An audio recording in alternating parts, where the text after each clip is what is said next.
25ویں پارے میں ایک مقام پر اللہ تعالیٰ اولاد کا ہونا اس کا بیان کرتا ہے۔ عمومی طور پر آپ دیکھتے ہیں کہ اس وقت ہماری سوسائٹی میں کہیں بچیوں کے زیادہ ہونے کی وجہ سے طلاق دے دی جاتی ہے، یا اللہ تعالیٰ معاف فرمائے جبر اس حد تک بڑھ جاتا ہے کہ قتل کر دیا جاتا ہے، اس حد تک جو وہ نوبت آ جاتی ہے۔ حالانکہ قرآن مجید فرقان حمید کا جو اس لحاظ سے فلسفہ ہے وہ بالکل جدا ہے، اور اللہ تعالیٰ جل وعلا ارشاد فرماتا ہے کہ للہ ملک السماوات والارض، اللہ ہی کے لیے ہے زمین اور آسمان کی بادشاہی۔ یخلق ما یشاء، وہ جیسے چاہے تخلیق کرے، جو چاہے تخلیق کرے۔ یخلق ما یشاء، وہ جو چاہے تخلیق کرے۔ یہب لمن یشاء اناثا، اناثا مؤنث، جس کو وہ چاہتا ہے وہ مؤنث عطا فرماتا ہے۔ یہب لمن یشاء الذکور، اور جس کو چاہتا ہے وہ مذکر عطا فرماتا ہے۔ ٹھیک ہے، لہذا مذکر اور مؤنث کا ہونا یہ اللہ تعالیٰ کی طرف سے ہے۔ ٹھیک ہے، ایک پہلو۔ دوسرا پہلو یاد رکھیے، اسلام نے آج کے دور میں جتنے بھی بحثیں ہونی تھیں یا جتنے بھی فتنے اٹھنے تھے، ان ساروں کی نبی علیہ السلام کے ذریعے اور قرآن مجید کے ذریعے خبر عطا فرمائی۔ نبی کریم علیہ السلام کا فرمان ایک جگہ موجود ہے کہ سرکار نے فرمایا کہ جو بچیوں کی کثرت کے باعث آزمایا گیا، یعنی کہ ایک بندے کے ہاں شادی ہوتی ہے، ایک بیٹی ہوئی، دوسری بیٹی ہوئی، تیسری بیٹی ہوئی، اس طرح کر کے 3-4 جو اس کے ہاں بیٹیاں ہوتی ہیں، تو جو بچیوں کے ساتھ جو وہ آزمایا گیا اور اس نے صبر کیا اور پھر ان کی صحیح پرورش کی اور ان کی تربیت کی، نبی علیہ السلام نے فرمایا قیامت کے دن میرے ساتھ ویسے ہو۔ تو اس کا مطلب کیا ہوا کہ بچیوں کا ہونا اس میں نہ عورت کا قصور ہے نہ جو وہ خاوند کا قصور ہے۔ ٹھیک ہے، ہاں، اس میں دوسرا پہلو یہ ہے کہ بندہ اسباب اختیار کر سکتا ہے، یعنی کہ دوسری شادی کر سکتا ہے، یا اس وقت جو جدید ذرائع موجود ہیں ان کو استعمال کرنے سے اسلام منع نہیں کرتا، لیکن جو سلسلے فطری طور پر جو ہو جائیں اس کے لحاظ سے کسی کو ذمہ دار ٹھہرانا یہ بھی جو ہے وہ قابل تحسین معاملہ نہیں ہے۔ اچھا، یہ بھی بات سمجھ لیجیے محسن حاضرین، آج کے دور میں آج کے انسان نے ترقی کرتے ہوئے کروموسوم تک جو ہے وہ جا پہنچا، اور ان میں وہ ممکنہ حد تک اپنے ارادہ کے مطابق تکمیل کا ذریعہ چاہتا ہے کہ میں جیسے چاہتا ہوں ایسے ہوتا ہے۔ وزیر دوستوں یہ یاد رکھیے، یہ ایک سائنسی جو تحقیق ہے، اللہ تعالیٰ جل وعلا نے اس پہ پہلے ہی جواب دے دیا کہ انسان اس کائنات کے اندر جس طرف کا ارادہ کرے گا اللہ تعالیٰ اس طرف کے لیے راہیں اس کے لیے آسان فرما دے۔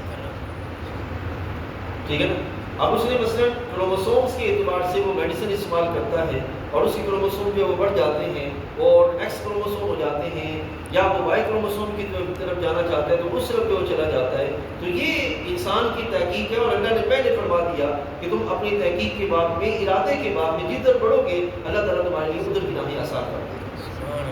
ٹھیک ہے، تو اس اعتبار سے یہ نہیں کہنا چاہیے، یا بعض لوگ اس کیفیت میں دیکھیں سائنس کتنی ترقی کر گئی، تو اس میں کوئی شک نہیں ہے، لیکن سائنس کتنی بھی ترقی کرے گی وہ اللہ تعالیٰ کے اس کائنات میں چھپے ہوئے رازوں کو ہی تلاش کرے گی، اس سے بڑھ کے وہ کچھ نہیں کر پائے۔ ٹھیک ہے نا، تو رب تعالیٰ کے رازوں پر ہی جو رسائی حاصل کر رہی ہے، رب تعالیٰ جل وعلا فرماتا ہے کہ جدھر کا وہ ارادہ کرے گا آپ ادھر کے لیے اس کے لیے آسانیاں کر دیں گے۔ تو اس وجہ سے ہماری سوسائٹی کے اندر یہ چیزیں آپ دیکھیے، ہمارے نبی علیہ السلام کو کتنی صاحبزادیاں عطا کی گئی۔ صاحبزادے تو دنیا سے ویسے مثال کر گئے، پہلے صاحبزادہ ہوئے جناب قاسم، پھر ہوئے جناب عبداللہ، پھر ہوئے جناب ابراہیم، وہ تینوں مثال کر گئے، باقی کیا رہے گی سرکار کی صاحبزادیاں۔ اور آج دنیا میں جتنی بھی نسل مبارک ہے محبوب کریم علیہ السلام کی، وہ ساری کی ساری جو مسادات کی حضرت سیدنا امام حسن و حسین رضی اللہ عنہ کی آل پاک سے ہے۔ ٹھیک ہے، اور یہ وہ برکت ہے کہ اللہ نے نبی علیہ السلام کی اولاد صاحبزادی صاحبہ سے سرکار کو عطا فرمائی۔ اس اعتبار سے اس طرف جانا کہ جناب بیٹیاں ہوئی ہیں، یہ کیا ہے وہ کیا ہے، یہ سوائے جہالت اور اسلامی فلسفہ سے لا علمی کے سبب جو اس کے سوا کچھ بھی نہیں۔ دوسرا پہلو معزز حاضرین وہ سن لیجیے، اور آج میں آپ کو یہ بات میرا ذہن میں کل بھی تھا لیکن چلے آج آپ کو یہ عرض کیے دیتا ہوں. اکثر آپ دیکھتے ہوں گے بعض جگہوں پہ بحثیں بھی چلتی ہیں، اور خاص طور پر جب حضرت سیدنا علی بن عثمان حلویری سید الحلویر رحمۃ اللہ تعالی علیہ المعروف داتا گنج بخش رحمۃ اللہ علیہ ان کا ان سے مقدس آتا ہے تو باقاعدہ بحثیں چھڑ جاتی ہیں کہ اللہ کے سوا، اللہ کی صفات کا اللہ کے سوا کسی اور پہ اطلاق جائز نہیں ہے، یہ ہے وہ ہے، شرک ہو جائے گا، وہ ہو جائے گا، وہ ہو جائے گا. مستحسن یاد رکھیے ایسی باتیں کرنے والے سوائے کم علمی کے اور کچھ نہیں. ان کے لیے زیادہ سے زیادہ یہی کہیں گے سوائے کم علمی کے اور کچھ نہیں ہے، کیونکہ کائنات کا نظام ہے اور اللہ نے کائنات میں اسباب بنائے. جس طرح مادی اسباب ہیں اس طرح ہدایت کے لیے بھی اسباب ہیں. جس طرح مادی اسباب ہے اس طرح ہدایت کے لیے، لفظ میں نے بول دیا اس کو آپ سمجھ کے رکھیے گا، ہدایت کے لیے بھی اسباب ہے، ٹھیک ہے نا. اور جو ہدایت کے لیے اسباب ہیں اللہ تعالیٰ قرآن مجید میں ان اسباب کے لیے اپنی صفات کا بیان فرماتا ہے، ٹھیک ہے. تو وہاں پر جب اللہ کی صفات مثلا کوئی ایک صفت ہے اس کا اللہ کے کسی بندے پہ اطلاق ہو رہا ہوگا تو اس وقت یہ نہیں سمجھا جائے گا کہ نعوذ باللہ یہ اس بندے کو اللہ کے برابر کر رہا ہے، بلکہ یہ دیکھا جائے گا کہ یہ اس کی مراد کیا ہے، کہ کس معنی میں اللہ کی صفت کا بندے پہ اطلاق ہے. سمجھا؟ کس معنی میں اللہ کی صفت کا بندے پہ اطلاق کر رہا ہے. آپ کو یاد ہوگا 13واں پارہ جب آیا تو میں نے یہ بیان کیا تھا کہ اندھیروں سے، تاریکیوں سے نور کی طرف نکالنے والا کون ہے؟ اللہ تعالیٰ ہے. قرآن مجید میں اللہ تعالیٰ ارشاد فرماتا ہے الف لام را کتاب انزلناہ الیک لتخرج الناس، محبوب یہ کتاب ہم نے آپ پر نازل فرمائی تاکہ آپ نکالیں اندھیروں سے اجالے کی طرف. اب مجھے ایک دفعہ کے لیے سوچ کے بتائیے اس کا مطلب کیا ہوا؟ کیا نعوذ باللہ محبوب علیہ السلام اللہ کے مقابل کھڑے ہو گئے؟ اللہ تعالیٰ تو ہدایت دینے والا ہے اور قرآن کتاب ہدایت ہے. تو مراد کیا ہوئی؟ اللہ کے رسول علیہ السلام کو اللہ تعالیٰ نے اندھیروں سے اجالے کی طرف لانے والا بنا، سبب بنا دیا. اب یہاں پہ بھی ایہ کریمہ ہے. اب یہ دیکھیے سوچ کے بتائیے ہدایت دینے والا کون ہے؟ ہم مانگتے ہیں نا اہدنا الصراط المستقیم، اے اللہ ہمیں ہدایت عطا فرما سیدھے رستے کی طرف. تو یہاں پہ اللہ تعالیٰ فرماتے ہوا انک لتہدی الی صراط مستقیم، اے بابو آپ ہیں ہدایت دینے والے سیدھے رستے کی طرف. ادھر اللہ تعالیٰ فرماتے ہیں کہ رب دینے والا ہے. میں کیا آیہ کریمہ پڑھ دیتا ہے جو نمبر بتا دیتا ہوں. آیہ کریمہ نمبر 52 ہے سورۃ الشورى کی، یا گھر جا کے پڑھ لیجیے گا. اس کے آخری حصہ ہے وَإِنَّكَ، اب یہاں پہ کاف ضمیر سے مراد رسول اللہ صلی اللہ علیہ وسلم ہے کہ بے شک اے حبیب علیہ السلام آپ لتہدی الی صراط مستقیم، صراط مستقیم کی طرف جب وہ ہدایت دینے والے. اب رب بھی ہدایت دینے والا، نبی علیہ السلام بھی ہدایت دینے والے، کیا نعوذ باللہ شرک ہو گیا؟ اس سے مراد کیا ہوا؟ نبی علیہ السلام وہ ذریعہ ہیں، وہ سبب ہیں کہ جس کے سبب اللہ تعالیٰ ہدایت عطا فرماتا ہے صراط مستقیم. یہ ہے اصل وہ ہے.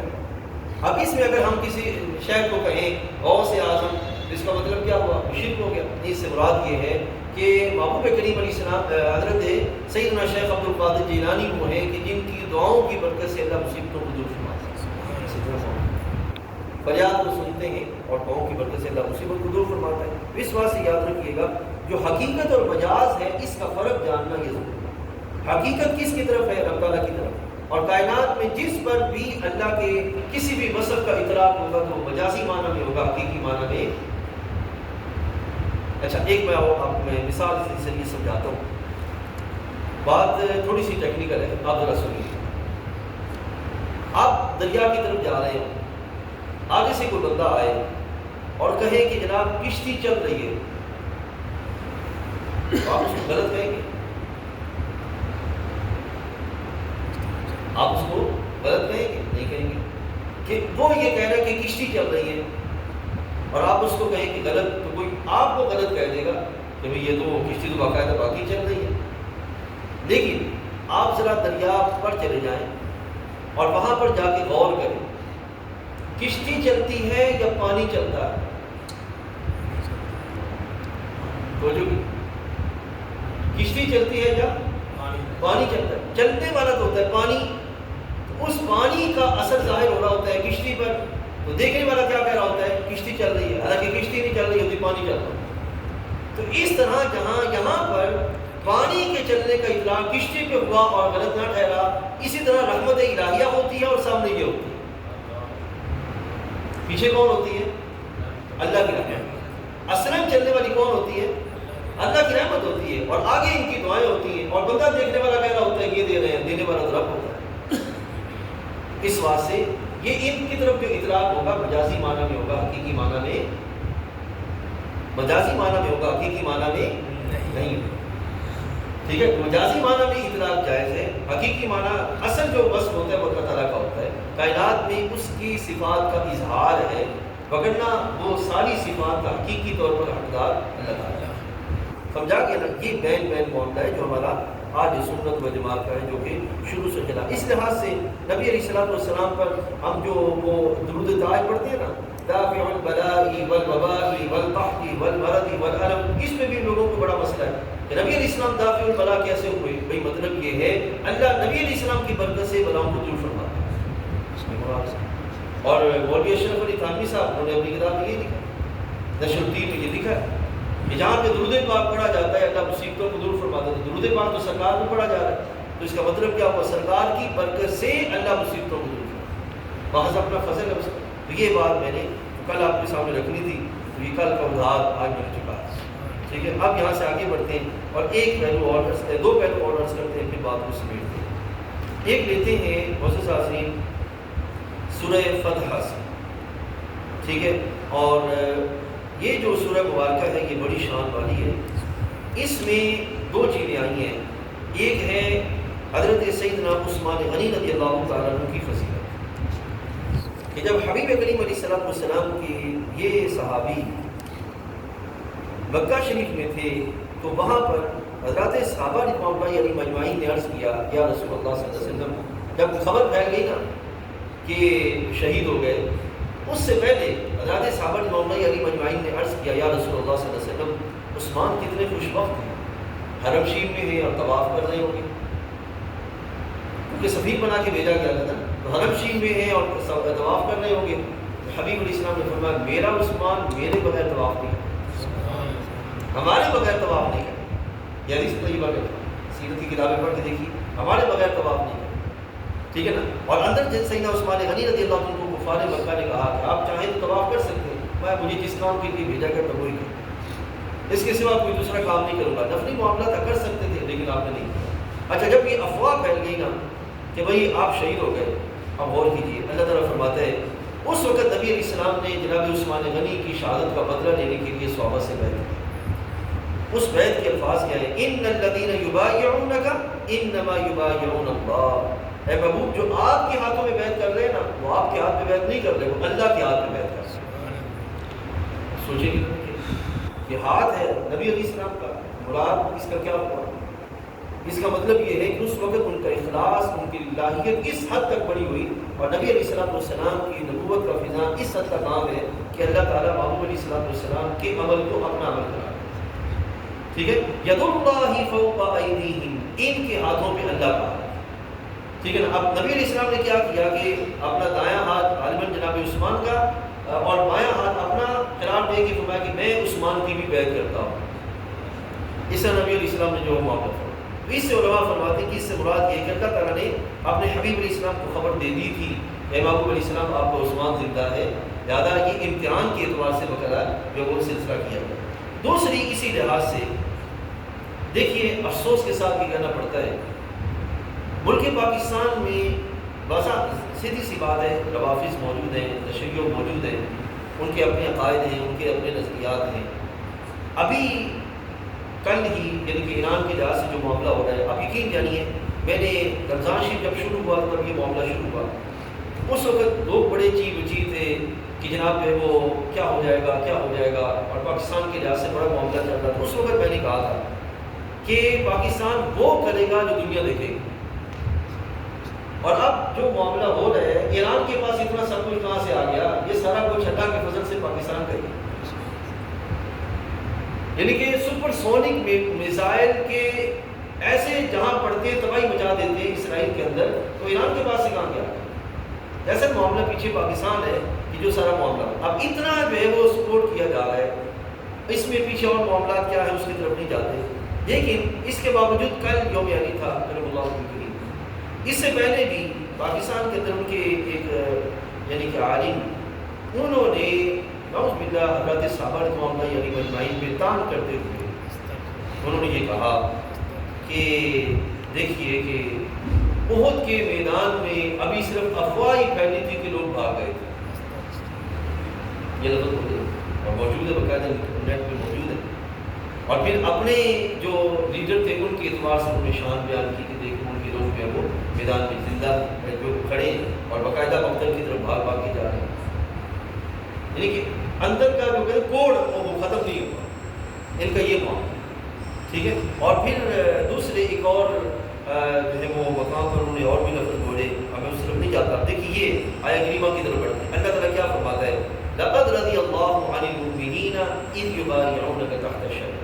اللہ تعالیٰ نے اپنے نبی علیہ السلام کے ذریعے امت پر، امت کے کسی فرد پر، کسی گروہ پر اپنی جس برکت کا اعلان کر دیا نا، وہ قیامت تک کے لیے بطور اعزاز اس میں باقی رہے، وہ ختم نہیں ہو.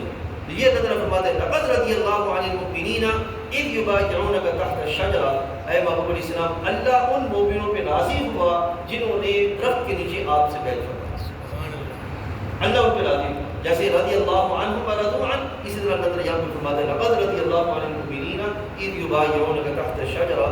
اللہ تعالیٰ جل وعلا ان سے راضی ہوا اور ان پر اللہ تعالیٰ نے کیا نازل فرمایا؟ سکینہ.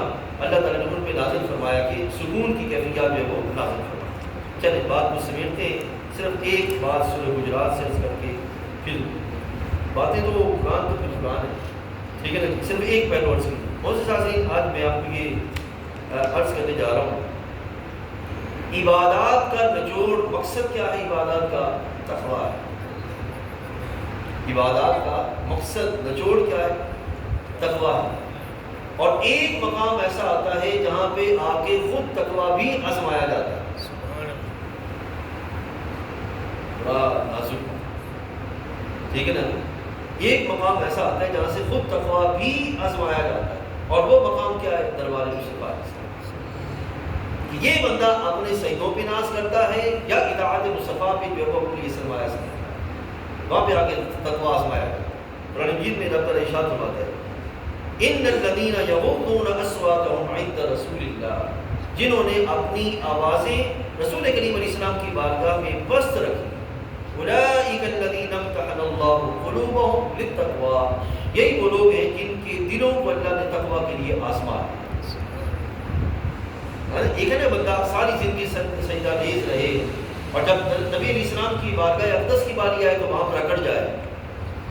جب یہ اکڑ آ گئی سمجھے تباہی ہو، اسی وقت اس کی تباہی ہو، کیونکہ سجدے کا کچھ اثر اس کی طبیعت میں نہیں پڑا. ٹھیک ہے نا. اور جہاں پہ یہ کیفیت ہے، جب یہ آیت کریمہ نازل ہوئی نا، حضور کے ایک صحابی تھے، 3 دن ہو گئے وہ نبی علیہ السلام کی بارگاہ میں نہیں آ رہے تھے. ان کی آواز طبی طور پر بلند تھی. 3 دن ہو گئے وہ نبی علیہ السلام کی بارگاہ میں نہیں آ رہے تھے. تو نبی علیہ السلام نے پوچھا کہ وہ صحابی آتے تھے اب کیوں نہیں آ رہے؟ تو پتہ چلا کہ جب سے یہ آیت نازل ہوئی تب سے وہ گھر میں بیٹھے رو رہے تھے کہ شاید یہ آیت میرے بارے میں نازل ہوئی ہے. یہ اوپر سے لا ترفعوا اصواتکم فوق صوت النبی، یہ آیت ہے. ٹھیک ہے. تو گئے پتہ کیا، کہنے لگے کہ میرے تو اعمال سارے ضائع ہو گئے. اب ان کی آواز طبی طور پر بلند تھی اور اللہ نے آواز بلند کرنے سے منع فرمایا. محبوب کریم علیہ السلام نے فرمایا کہ اسے بلا لو، وہ جنتی ہے. اس کا مطلب کیا ہوا؟ اتنی احتیاط رکھتا ہے کہ کہیں ایسا نہ ہو کہ میری زبان اور میری نکلتی ہوئی آواز جو ہے وہ نبی علیہ السلام کی آواز اقدس سے بلند ہو. تو یہ احتیاط جو ہے اسی چیز کا نام تقویٰ، یعنی کہ جہاں رب تعالیٰ کی بارگاہ میں سجدہ ریزی اور یعنی کہ پیشانی جو ہے وہ تڑپے کہ میں رب کی بارگاہ میں سجدہ ریزی کروں، تو وہیں پہ در رسول علیہ السلام کے اعتبار سے، کیونکہ معزز حاضرین رب کی بارگاہ میں سجدہ کی توفیق ان کی برکت سے ملی. اور اگر کوئی بندہ ان کے سامنے آ کے اکڑ جائے تو سمجھ لیں کہ یہاں پہ اس کو سجدہ تو ملا، سجدے کا اثر نہیں. یہ بڑی احتیاط ہے اور یہی اہل سنت و جماعت کی امتیازی حیثیت ہے کہ رب کی بارگاہ کی سجدہ ریزی کا اہتمام بھی کرنا ہے اور اطاعت مصطفیٰ علیہ السلام کے لحاظ سے احتیاط بھی رکھنی ہے تاکہ نہ ادھر سے دامن چھوٹے نہ ادھر خرابی ہو. یہ اعتدال اہل سنت کا خاصہ ہے. بعض لوگ کہتے ہیں فرق کیا ہے؟ یہ فرق ٹھیک ہے.